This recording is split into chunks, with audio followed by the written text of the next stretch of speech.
Europe 1 Archives. Bienvenue dans les récits extraordinaires de Pierre Bellemare. Un podcast issu des archives d'Europe 1. Paris. Paris au mois de mai 1855. Une date doublement attrayante. D'abord parce que le printemps est la saison qui convient le mieux à Paris et lui donne un charme unique au monde. Ensuite, parce que nous sommes au Second Empire et que la vie parisienne chantée par Offenbach n'a jamais été et ne sera sans doute plus jamais aussi insouciante et follement gaie. Au début de l'après-midi, un fiacre va trottinant dans une allée du bois de Boulogne. Le commissaire Claude se promène en compagnie d'une demi-mondaine qui renseigne la police. « Alors, ma chère, ce sous-lieutenant, il est fort bel homme, tant mieux pour vous, mais assez bête. Oh, tant pis pour nous. Il peut parler tout de même, j'espère. Laissez-nous le temps de faire connaissance. Qu'est-ce que vous voulez savoir ? Eh bien, si on peut compter sur son colonel, s'il est favorable au nouveau régime, et le reste. En effet, depuis son coup d'État du 2 décembre, 3 ans plus tôt, l'empereur Napoléon III s'inquiète des opinions politiques des chefs militaires. Ancien conspirateur lui-même, il craint plus que personne les complots. Le beau temps, la fraîcheur de l'air, ont attiré au bois de Boulogne de nombreux promeneurs. Soudain, le fiacre du commissaire heurte une autre voiture venant en sens inverse. 2 roues se sont enchevêtrées, les cochers s'injurient, des curieux s'attroupent. Le commissaire descend. Il remarque dans l'autre véhicule une jeune femme qui se cache le visage avec sa voilette, désirant ne pas être reconnue. Son compagnon, un homme élégant, se présente et donne sa carte. Docteur Lapommeraye.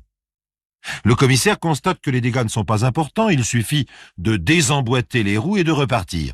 Il en donne l'ordre à son cocher, mais celui-ci prend plaisir à envenimer les choses par mauvais caractère et en s'amusant du désarroi de la jeune femme qui tente de se dissimuler. « C'est gênant, hein, ma petite dame, dit-il, d'être dérangée au moment du bonheur. » Le commissaire se fâche et pour être obéi doit montrer sa carte professionnelle. « Comment t'appelles-tu » demande-t-il au cocher.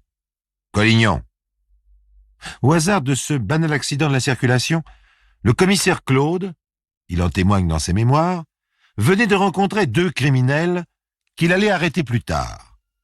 Le docteur Lapommeraye, empoisonneur de sa belle-mère et de sa maîtresse, la jeune femme qui se cachait derrière sa voilette, et le cocher Collignon, dont je vais aujourd'hui vous raconter l'histoire.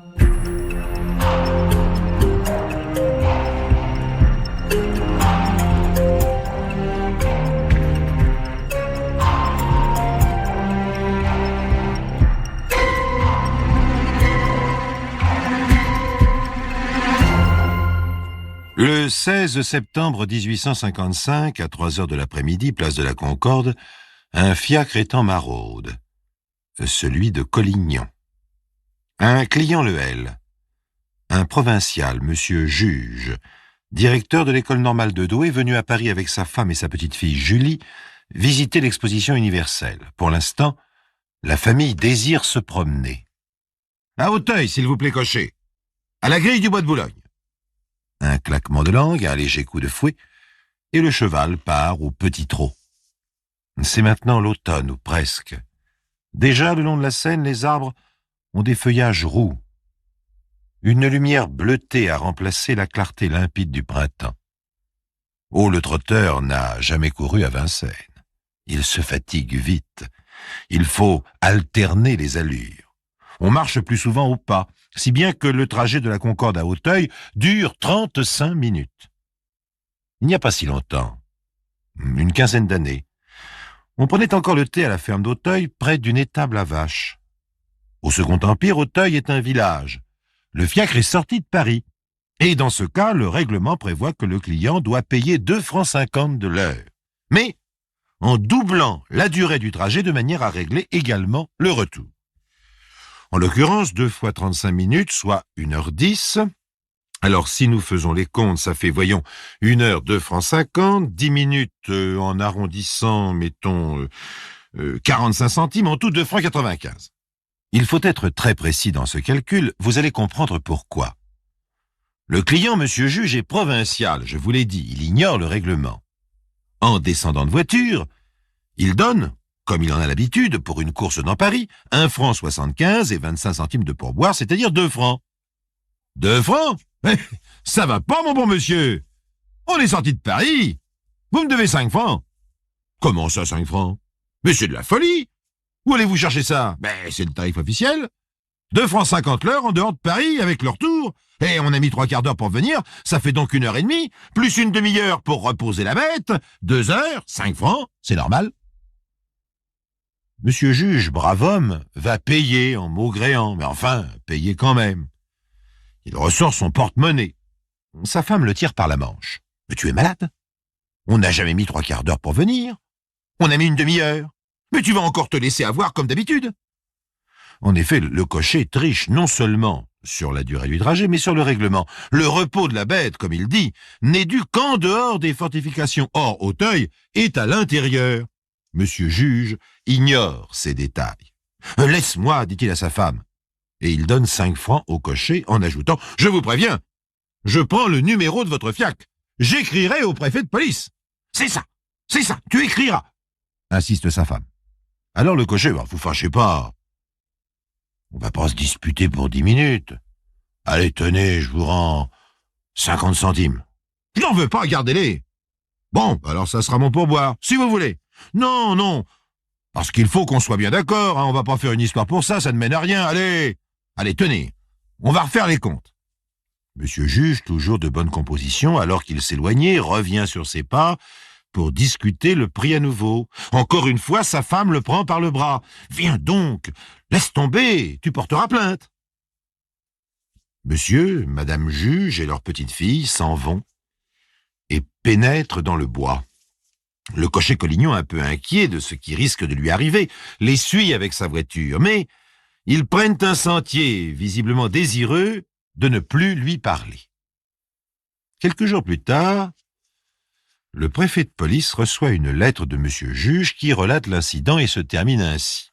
« Ma réclamation a moins pour but de me faire rembourser ce qui peut m'avoir été pris en trop, si toutefois le cocher a dépassé le tarif, que d'empêcher les conducteurs de voitures d'abuser de l'ignorance des étrangers qui viennent visiter Paris. » Collignon habitait Porte de Pantin avec sa femme et ses 4 enfants. Le commissaire de police de son quartier était le commissaire Claude, celui dont je vous parlais au début, fervent partisan du nouveau régime impérial. Son adjoint, par contre, était légitimiste, ce qui n'empêchait pas les 2 hommes de s'entendre au moins dans le travail. À la suite de la plainte déposée contre Collignon, le commissaire avait reçu une note de la préfecture lui demandant des renseignements sur le cocher. Il avait chargé son principal collaborateur de les obtenir. « Alors, qu'est-ce que vous avez trouvé ?»« C'est pas très brillant, commissaire. Il a quitté son domicile en prévenant sa femme qu'elle ne le reverrait plus. Il partait pour l'étranger. Elle a essayé de le retenir, il l'a battu. »« Attendez, je ne comprends pas très bien. Remontrez-moi le dossier, s'il vous plaît.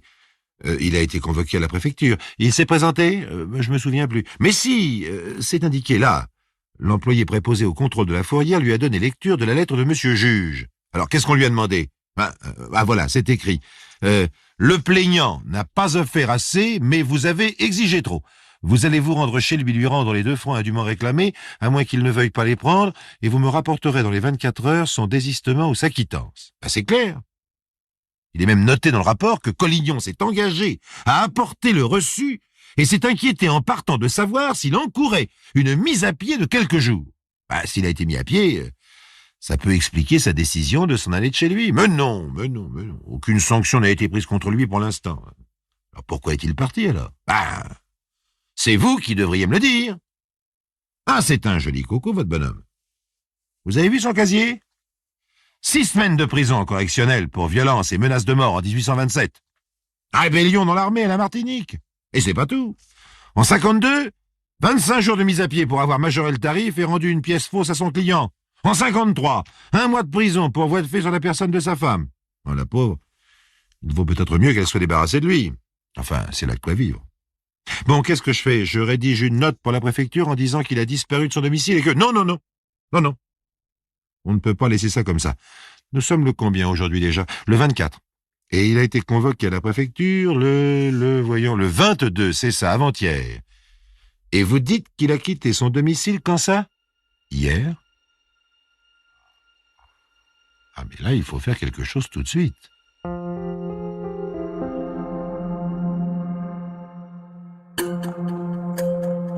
Les récits extraordinaires de Pierre Bellemare, un podcast Europe 1. Le commissaire Claude n'a pas encore établi la relation entre le cocher avec lequel il avait eu une altercation au bois de Boulogne et ce Collignon sur lequel la préfecture lui demande des renseignements. Sinon, connaissant l'homme, il s'inquiéterait encore davantage. Son instinct, les bons policiers possèdent cette qualité, lui commande d'agir sans perdre de temps. En effet, Collignon doit aller chez monsieur juge, lui rendre son argent et rapporter le reçu à la préfecture. S'il a quitté son domicile hier, c'est certainement après avoir pris une décision. Mais laquelle? Par ailleurs, cette décision, il a dû la prendre avant d'aller chez monsieur juge. C'est donc aujourd'hui qu'il va y aller. Le commissaire Claude dit à son adjoint: « Vous avez un gardien sous la main, costaud, et en qui on peut avoir confiance. Henri, dites-lui qu'il se prépare. Nous partons dans 5 minutes. Vous voulez retourner chez Collignon? Mais vous ne trouverez que sa femme? Elle ne vous dira pas grand-chose de plus. Nous allons chez monsieur juge. Il loge chez un ami, monsieur Vincent. Oui, c'est bien ça. L'adresse est dans le dossier, 83 rue d'Enfer, si je ne me trompe. Allez, mon vieux, prévenez Henri. Je suis pressé. » Arrivé rue d'Enfer, accompagné du gardien, le commissaire Claude hésite. Comment va-t-il s'y prendre? Et il n'est plus dans son quartier. C'est ici le domaine d'un autre commissaire. Il ne désire pas s'attirer d'ennui avec lui. Tandis qu'il réfléchit et qu'il observe la maison, il voit arriver Collignon. Il le reconnaît. C'est son cocher du bois de Boulogne, celui qui a accroché un autre fiacre et a fait toute une histoire. Le premier réflexe du commissaire est de se précipiter, de l'arrêter. Mais, après tout, le cocher a beau être irascible, dangereux, il n'a commis aucun délit. Et dans ce quartier, en plus, je le répète, le commissaire Claude n'est pas chez lui. Alors il se borne à suivre Collignon, qui est entré au 83. Il pénètre lui aussi dans l'immeuble, après avoir mis en faction devant la porte le gardien Henri. Au rez-de-chaussée habite le célèbre philosophe Proudhon, l'auteur de la non moins célèbre phrase « La propriété, c'est le vol ». Le commissaire Claude le connaît. Il a eu affaire à lui avant le coup d'État, quand le prince Napoléon, le futur empereur, ancien Carbonaro, fréquentait les chefs des partis extrémistes. Il sonne à sa porte. Proudhon le reçoit aimablement et s'inquiète en souriant. « Qu'est-ce qu'on me veut encore ? Vous savez bien, vous, que je respecte le suffrage universel. Nous avons l'Empire au lieu de la République. C'est bien dommage. Pourtant, je vous assure que je ne suis d'aucun complot. Mais il ne s'agit pas de vous, cher ami, rassurez-vous. Je vous demande simplement l'hospitalité en passant. C'est là-haut, à l'étage, qu'il se passe quelque chose. Allons bon. Quoi donc? Oh, nous allons le savoir dans un instant, mais je vous dérange. Vous étiez en train de travailler? Oh, peu importe. Votre visite me fait plaisir, elle me repose. Qu'est-ce que vous écrivez, si ce n'est pas indiscret? Oh, une réflexion sur les décisions du peuple qui, même prises au suffrage universel, au lieu de lui donner le pouvoir, conduisent à la dictature. Vous avez un titre déjà? Je pense à « Démocrate et réfractaire ». À ce moment retentissent 2 coups de feu. Tandis que le commissaire et Proudhon, précédemment liés d'amitié par les projets plus ou moins révolutionnaires du prince Napoléon, discutaient du pouvoir et de la manière de le conquérir en s'appuyant sur la volonté populaire, à l'étage au-dessus, un cocher venait d'abattre un bourgeois. Comment? Eh bien, Collignon a sonné chez monsieur Vincent, où loge monsieur juge. La petite fille, Julie, a ouvert la porte, fait entrer le cocher, puis est allée chercher son papa. Celui-ci arrive en robe de chambre. « Ah, c'est vous. Vous désirez? Je viens vous rendre vos 2 francs, mais il me faut un reçu pour la préfecture. » C'est bien normal, je vais vous le faire. Monsieur juge s'assied devant un secrétaire et commence à écrire. Je sous-signais. Madame Vincent entre alors dans la salle et dit « Dites-moi, cher ami, puisque vous tenez une plume, pourriez-vous me rédiger l'adresse que je vous ai demandée tout à l'heure ?» Collignon sort alors un pistolet de sa poche, l'appuie sur la tempe de monsieur juge et appuie sur la gâchette. Monsieur juge s'écroule. Sa femme accourt, tombe à genoux près de lui. La reconnaissant à ce signe d'affection, Collignon sort un second pistolet de son autre poche et fait feu sur elle. Heureusement, il manque son coup, et la balle va se loger dans la boiserie sur le mur. Madame Juge, néanmoins, s'est évanouie. Collignon, voyant ses 2 victimes abattues, s'écrie « Je suis vengé !» et il quitte l'appartement. Il descend tranquillement l'escalier. Sur le palier, Madame Vincent crie « À l'assassin! À l'assassin !» Au rez-de-chaussée, Collignon se trouve devant le commissaire Claude et Proudhon. « Ne cherchez pas, leur dit-il. L'assassin, c'est moi. » Et le commissaire lui met les menottes.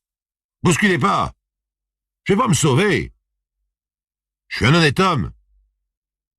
L'ouvrier est toujours sacrifié. Jamais on ne l'écoute. Fallait bien un jour faire quelque chose. » Proudhon, effaré, effrayé aussi de ce qu'il voit et de ce qu'il entend, rentre chez lui. On peut se demander, quand il s'assit à nouveau ce jour-là devant sa table de travail, quelles furent ses pensées. Le philosophe comparut comme témoin au procès 2 mois plus tard, le 12 novembre 1855. « Alors, dit Collignon en l'entendant, vous n'êtes pas pour l'ouvrier. Tout ce que vous écrivez dans vos feuilles, c'est donc de la frime. Renégat, va. Macabée. » L'avocat général profite de l'incident. « La société, messieurs les jurés, n'engendrerait pas de pareils monstres, des Collignons, sans les funestes théories que d'audacieux novateurs font miroiter au peuple pour l'égarer et le pousser au crime. » Proudhon, évidemment, ne réagit pas à cette diatribe. Il quitta la cour d'assises, songeant bien sûr qu'il ne pouvait être la cause même indirecte de ce crime crapuleux. Néanmoins, il est intéressant, en suivant les débats, de constater par rapport aux idées de Proudhon, ancêtre d'un socialisme utopique, quelles sont les idées d'un ouvrier de l'époque. Au président Perrault de Chézelles, qui lui parle de préméditation, Collignon répond « Eh, monsieur le juge, il n'avait pas prémédité de me causer de la peine. Je lui ai fait ce qu'il voulait me faire. » Ainsi, du 16 au 24 septembre, vous avez médité votre crime. Et eux? Hein? Dès le 16, ils ont bien songé à me ruiner, non? Le président s'étonne que le cocher ait voulu aussi tuer Madame Juge. Il s'explique. Dans sa manière de voir, elle était aussi coupable que son mari. Alors, c'est son émotion qui l'a trahi, et vous la fait reconnaître, oui? Je l'avais vue qu'une fois, et en toilette. Je voulais pas la tuer sans être certain. Et pourquoi? Ben, c'est elle qui excitait son mari. Lui, il voulait bien discuter. Elle disait « Viens, viens, t'écriras au préfet. » Vous constatez, dit le président, avec quelle scrupuleuse attention nous écoutons votre défense. Et vous, vous avez condamné un homme à mort sans l'entendre. Oui? Parce qu'il était plus coupable que moi. Et il a été plus heureux, puisqu'il n'a presque pas souffert.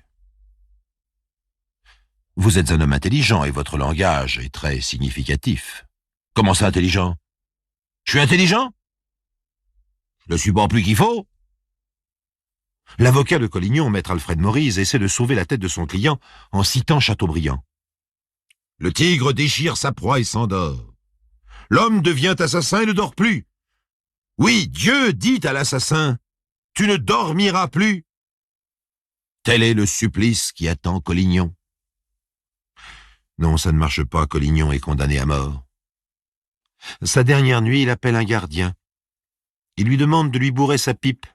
Il ne peut le faire lui-même, étant revêtu d'une camisole de force. Cela se faisait en ce temps-là. À 7 heures du matin, le directeur de la Roquette vient le réveiller et lui annonce qu'il va mourir. Eh bien, tant mieux. Autant plus tôt que plus tard. Et il demande un prêtre. Nous sommes le 6 décembre 1855. Même les criminels croient encore en Dieu. Le nom de Collignon entre dans la légende. Tant qu'il y aura des fiacres, et il y en aura encore pour un demi-siècle, dans les embarras de voiture, dans les discussions habituelles, le bourgeois, pour offenser le cocher, ou les cochers, pour s'insulter entre eux, crieront « Va donc, hé, Collignon !»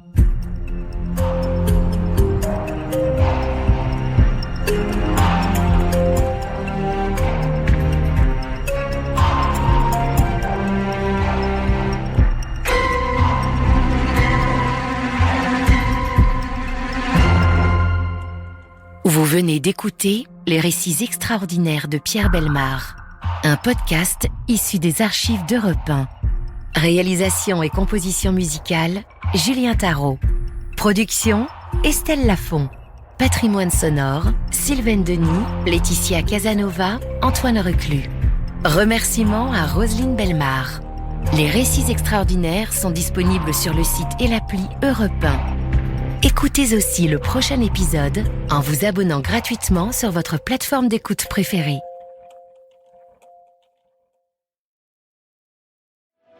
Europe 1 Archives. Bienvenue dans les récits extraordinaires de Pierre Bellemare. Un podcast issu des archives d'Europe 1.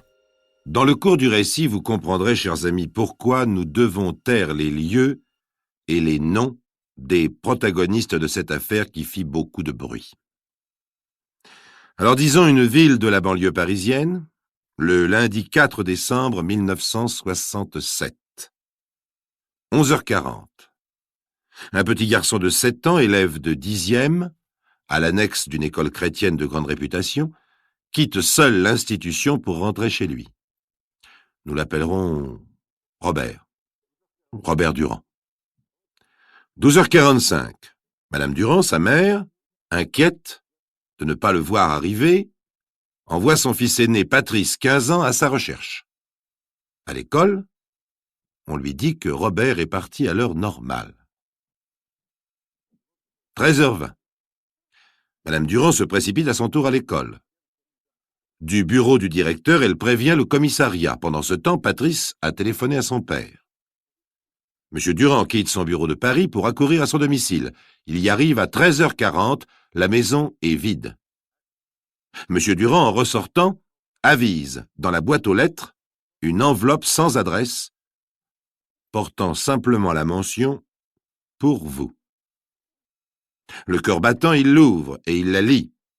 En voici le texte. Votre gosse sera rendu contre la somme de 20 000 nouveaux francs en coupure de 100 nouveaux francs. Nous vous donnons 5 jours pour réunir l'argent. Après ce délai, ou si vous alertez la police, vous risqueriez de ne plus revoir votre enfant vivant. 6 juin, la preuve que nous le détenons. Les 200 billets devront être enveloppés dans un papier gris. Vous devrez placer le paquet à 4h30 du matin, derrière la statue du général Hoche, place du général Hoche. Vous suivrez à la lettre nos indications sans essayer de nous jouer quelques mauvais tours. Nous vous rendrons votre gosse le lendemain. En attendant, il ne lui sera fait aucun mal. L'argent devra être déposé le matin du 8. Tel est donc le contenu de la lettre découpée dans des caractères de journaux qui constitue la première pièce de ce dossier extraordinaire que nous raconte Jacques-Antoine.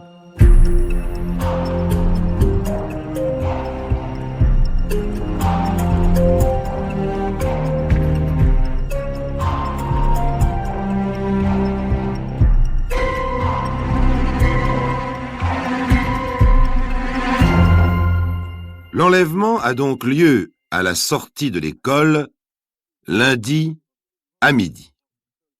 Le petit Robert Durand, 7 ans, rentre seul déjeuner comme à l'accoutumée au pavillon de ses parents. Après avoir signalé sa disparition, M. Durand découvre à 13h45, dans la boîte aux lettres, un pli rédigé avec des caractères de journaux. Quelques heures plus tard, la presse rapporte à la fois les termes du message du ravisseur et le détail des opérations entreprises par la police, déclenchant ainsi le mécanisme des coups de téléphone, des pistes fantaisistes et des hypothèses extravagantes. Dès le lendemain, la France entière sait que la rançon s'élève à 20 000 francs et qu'elle doit être déposée avant jeudi 4h30 en billets de 100 francs au pied de la statue de Hoche. Mais la publicité, donnée malencontreusement dès le premier jour à la demande de rançon, rend impraticable le rendez-vous fixé par les kidnappeurs. D'autre part, cette demande de rançon paraît bien modeste. 20 000 francs, cela exclut la participation de truands professionnels. Enfin, la police découvre que les caractères imprimés avec lesquels la lettre a été composée ont été découpés dans des journaux d'enfants. Il se pourrait donc que les kidnappeurs soient un groupe de jeunes gens. Mais, rappelons-le, Robert a 7 ans. Il doit être encombrant. Il sera dangereux car il peut reconnaître ses ravisseurs, identifier des lieux. Sa vie est donc en grand danger et il faut à tout prix permettre à ses ravisseurs d'entrer à nouveau en relation avec la famille Durand.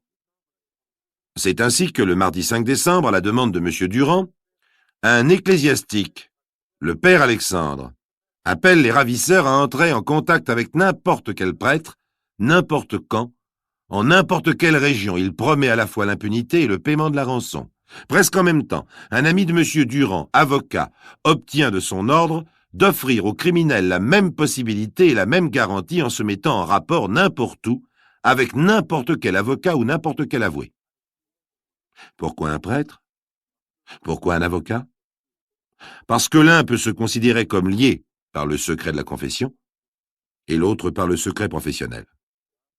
Dans le même temps, la famille Durand fait savoir qu'elle refuse de porter plainte. Mercredi 6 décembre, journée des fausses pistes, à Chartres, à Gif-sur-Yvette, à Chelles. À Versailles, la police boucle un quartier entier où l'on aurait remarqué un individu suspect. Jeudi 7 décembre. En partant en classe, Patrice laisse entendre que les ravisseurs seraient entrés en contact avec sa famille et auraient porté à 60 000 francs le montant de la rançon, ce qui est démenti formellement par M. Durand à 13 heures. Rien de nouveau. Notre inquiétude ne cesse de croître, dit à 20 heures le père du petit Robert à la télévision. Comme je vous l'ai dit, les policiers ont, dès les premières heures de leur enquête, écarté de cette affaire les truands professionnels, et ils ont acquis maintenant la certitude qu'il ne peut pas s'agir d'un maniaque. En effet, divers témoignages permettent d'établir que le petit Robert a été vu dès sa sortie de l'école en compagnie d'un tout jeune homme. Ce même jeune homme aurait, quelques instants plus tard, circulé en poussant devant lui une caisse posée sur le châssis d'un landau d'enfant et clamant à tue-tête « Ferraille, vieux chiffon, ferraille, vieux chiffon !» C'est là que ce dossier devient d'ailleurs extraordinaire, car les investigations de la police s'orientent rapidement vers les camarades du petit Robert, et il serait facile à la police de démasquer un ou plusieurs des jeunes ravisseurs, mais cela pourrait être non seulement inutile, mais dangereux. En effet, l'arrestation d'un complice pourrait affoler les autres kidnappeurs et les amener à tuer Robert. La police n'a donc pas l'intention de gêner les éventuelles tractations de la famille Durand, désireuse avant tout de retrouver le petit disparu. Comprenez bien la situation, chers amis. En plus des quarts de la police, une cinquantaine de voitures de presse assiègent depuis une semaine la grande villa blanche des Durand. Les parents Durand et les 3 frères du petit Robert sont traqués, pourchassés, harcelés. Une véritable surenchère de nouvelles vraies ou fausses, diffusées trop souvent sans le moindre souci de vérification, viennent également tout compliquer. Par exemple, certains commentaires sur la fortune des Durand et sur la modicité de la rançon exigée par les kidnappeurs. Si ceux-ci lisent les journaux, ils doivent apprendre que leur exigence est ridicule et se trouver presque obligés d'augmenter leurs prétentions. La nuit, dans les rues environnantes, les portières des voitures des journalistes et des curieux claquent sans ménagement. On entend des interpellations bruyantes. On escalade les murs à 3 pas de cette maison où toute une famille connaît les affres d'une attente qui voit l'espoir s'amenuiser d'heure en heure. Alors, effrayés probablement par ce remue-ménage et cette publicité, les ravisseurs, lorsque vient l'expiration de leur ultimatum, n'osent pas reprendre contact avec la famille.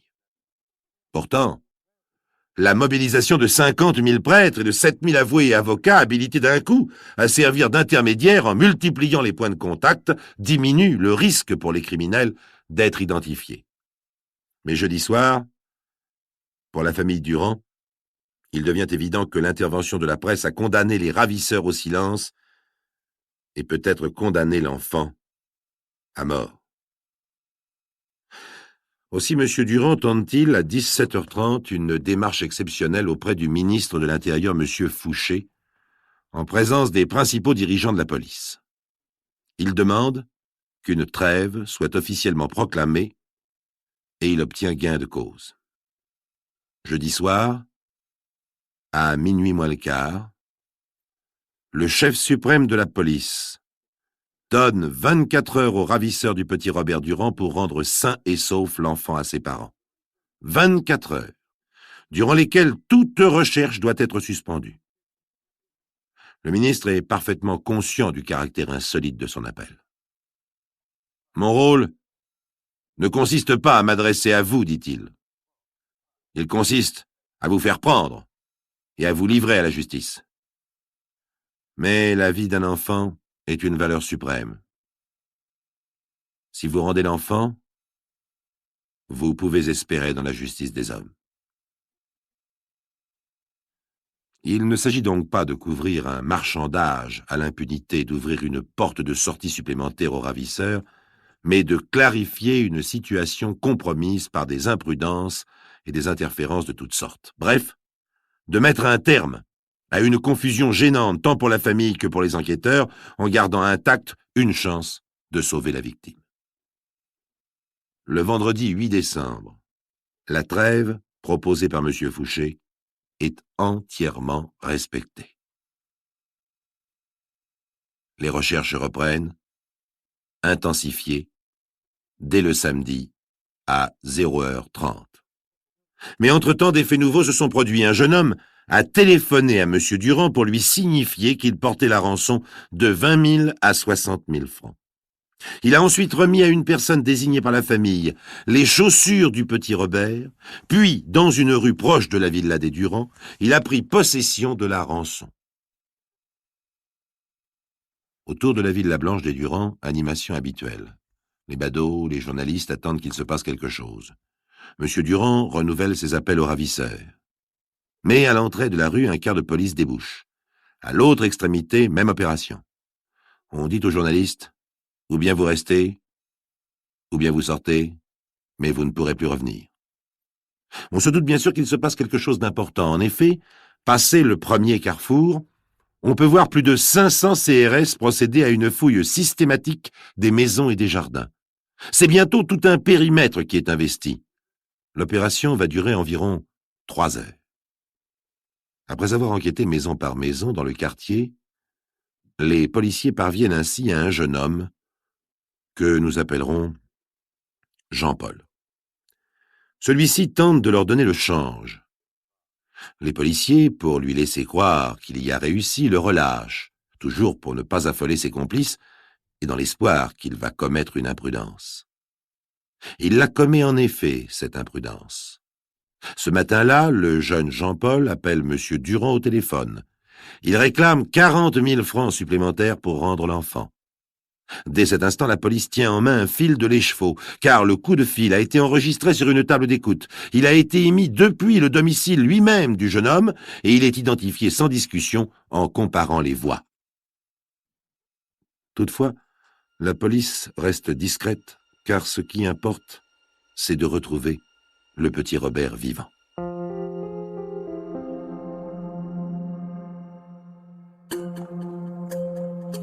Les récits extraordinaires de Pierre Bellemare, un podcast Europe 1. 20 heures. Dans une petite ville des environs de Paris, une 403 blanche de la police arrive devant le siège de la police judiciaire. À l'intérieur, sur le siège arrière, Jean-Paul qui se cache le visage.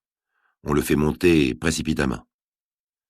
Un quart d'heure plus tard, survient une autre voiture avec cette fois-ci une jeune femme qui, elle aussi, dissimule ses traits derrière une écharpe écossaise. Elle est conduite dans les bureaux du premier étage.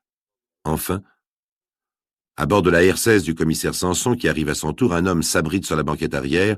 Dans la nuit, on peut tout juste le distinguer. On croit qu'il s'agit d'un suspect. En réalité, c'est le directeur de la police judiciaire qui essaie de semer les journalistes. En effet, sa présence pourrait donner à la presse la certitude que Jean-Paul est coupable. Il ne manquerait pas de le publier, ce qui pourrait inquiéter ses éventuels complices et nuire en fin de compte au petit Robert. Jean-Paul a 15 ans depuis 48 heures. Il vit avec ses 2 sœurs, Martine, 18 ans, et Sophie, 4 ans, au domicile de ses grands-parents. Son père, directeur dans une grande société d'automobile, n'entretient avec eux que de très rares relations depuis que sa mère, déléguée médicale, a pour ami un de ses compagnons de travail. Jean-Paul a été renvoyé à la fin de la dernière année scolaire du collège que fréquente le petit Robert. Il est devenu élève d'un collège d'enseignement général à 1500 mètres de son domicile.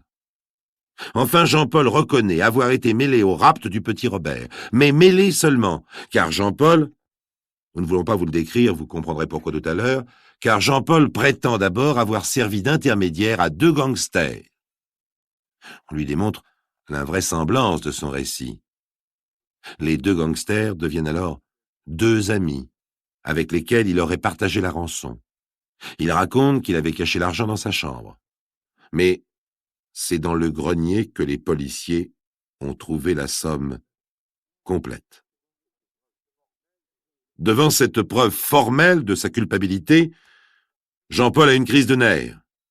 Il faut lui faire une piqûre calmante qui l'endort. « Il me fait peur, et aux copains aussi », déclare un de ses camarades de classe.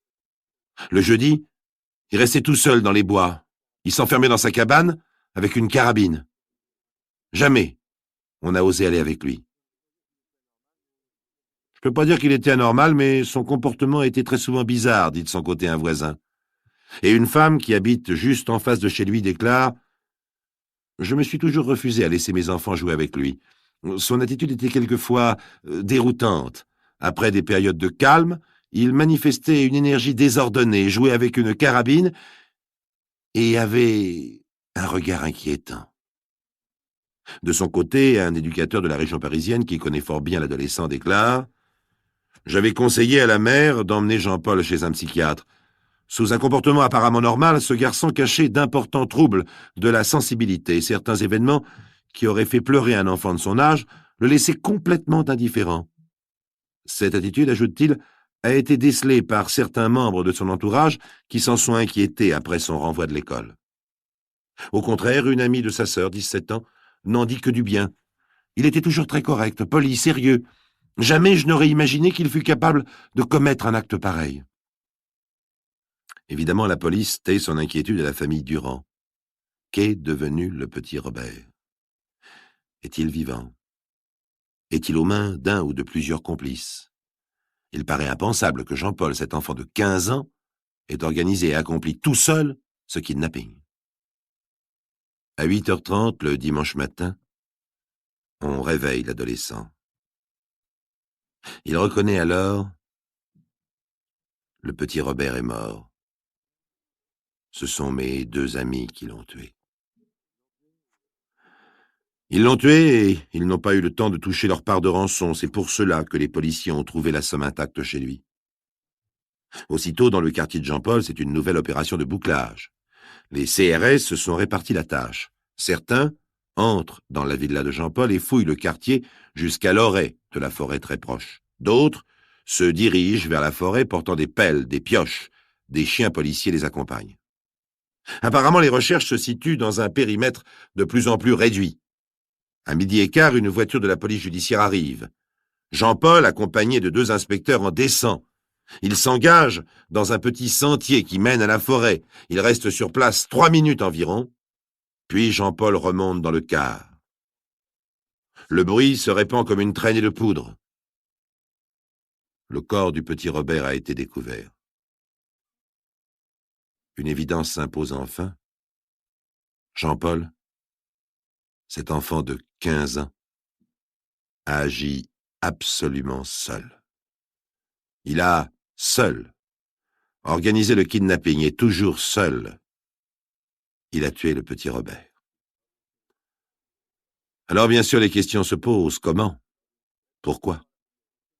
Répondons d'abord à la première question, comment? Durant plusieurs semaines, ce garçon a mis au point le scénario de l'enlèvement. Dans des magazines de jeunes, il a découpé les caractères d'imprimerie qui lui ont permis de rédiger la lettre pour réclamer la première rançon de 20 000 francs. Toutefois, il a oublié de détruire ces magazines et c'est dans sa chambre que les policiers les ont retrouvés. Au jour qu'il a prévu à la sortie de l'école, Jean-Paul aborde le petit Robert, qu'il connaît depuis longtemps. Sans méfiance, semble-t-il, l'enfant le suit. La ruse employée par le meurtrier pour emmener sa victime est des plus ordinaires, un simple jeu.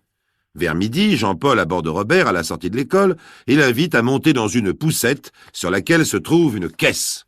Jean-Paul parcourt ainsi les 1500 mètres, séparant l'école de son domicile en criant comme les chiffonniers « Ferraille, vieux chiffon !»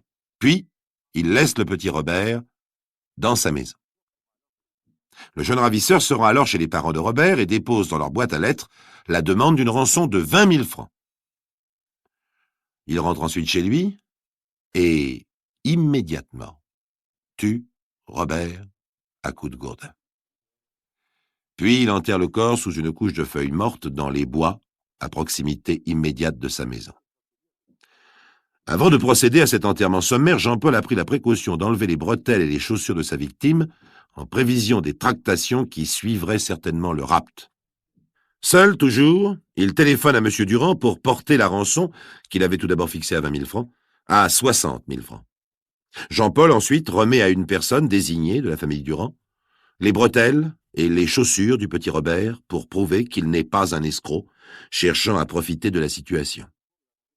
Les 60 000 francs de la rançon, précise Jean-Paul, devaient être déposés dans une rue proche de la villa des Durand.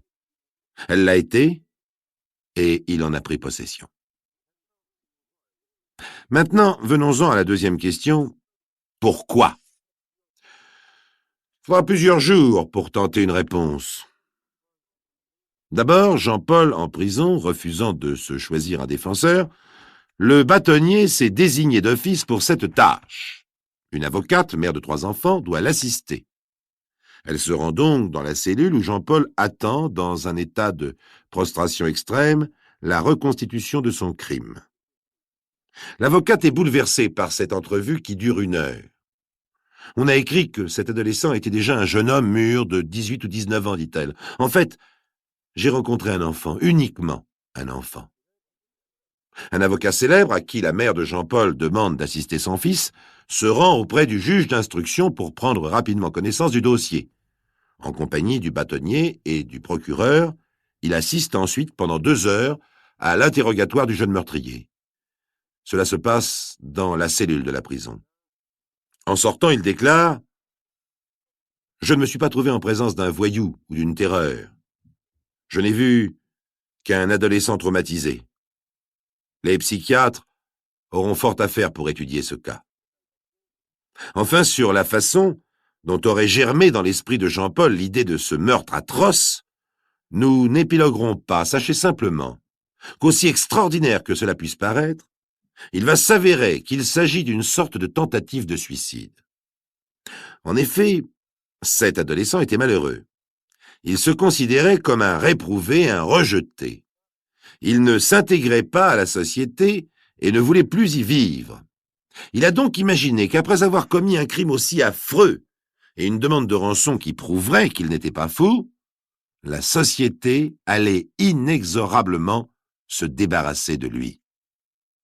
L'idée de ce moyen lui serait venue en regardant à la télévision l'émission « À votre âme et conscience » consacrée à l'affaire Jobard. Pourquoi avoir choisi le petit Robert? Parce que, comme le dira lui-même Jean-Paul, Robert était un ange. Jean-Paul se sentait infiniment malheureux. Robert était tout le contraire, un gosse heureux. Jean-Paul a été condamné à 15 ans de prison et libéré 5 années plus tard. Il avait 23 ans et demi. Il en est, chers amis, des maladies de l'esprit comme des maladies du corps. Certaines maladies du corps, autrefois extrêmement graves, comme la tuberculose par exemple, peuvent être aujourd'hui guéries complètement par un traitement médical simple, efficace, rapide. De même, des maladies de l'esprit, qui peuvent avoir des conséquences très graves, sont guéries de nos jours assez facilement par des psychothérapies. Encore faut-il qu'il y ait vraiment psychothérapie. Si Jean-Paul a vraiment été soigné en prison, il est très exaltant de penser que cet enfant, qui se croyait un paria, va trouver enfin une place dans la société. Si c'est seulement sa bonne conduite qui a décidé de sa libération, on nous permettra de ne pas être aussi enthousiastes.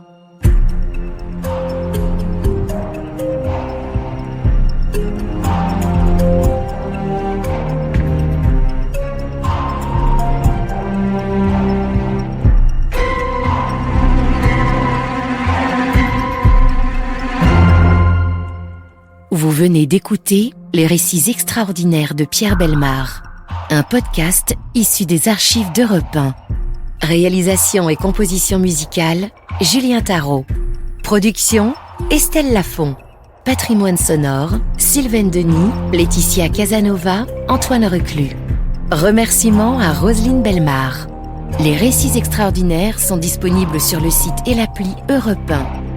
Écoutez aussi le prochain épisode en vous abonnant gratuitement sur votre plateforme d'écoute préférée.